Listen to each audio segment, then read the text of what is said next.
King Charles and Queen Camilla were set to kick off the first state visit of their reign next week. They were scheduled to make a 4-day visit to France and then a 3-day visit to Germany. However, the French leg of that trip has now been canceled in the wake of ongoing strikes across the nation. Those strikes kicked off in late January in response to French President Emmanuel Macron ramming legislation through the French parliament that would raise the retirement age to 64.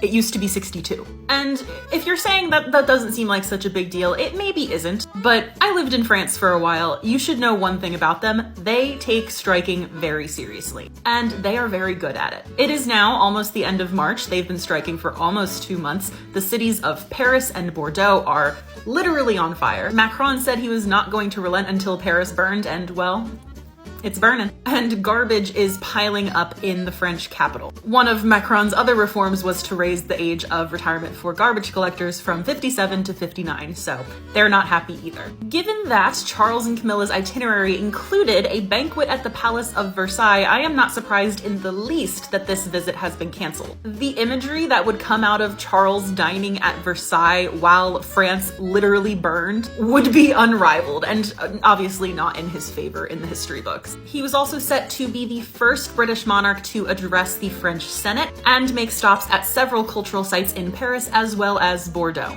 Interestingly though, just a few hours before it was announced that the trip had officially been canceled, or I guess postponed, I imagine they'll do it in the future, the BBC was reporting that the French were not going to cancel the trip. Which makes sense, right? You would think the French would want Charles to make his visit, make his trip, to downplay the impact that the strike was having. So that kind of leads me to assume that it was Buckingham Palace who made the call: we're not coming to your country, there's garbage everywhere and everything's on fire. And we've already, pissed off the French enough in British history. The second leg of their state visit to Germany, as far as I know, is still going ahead, but not an auspicious start for King Charles.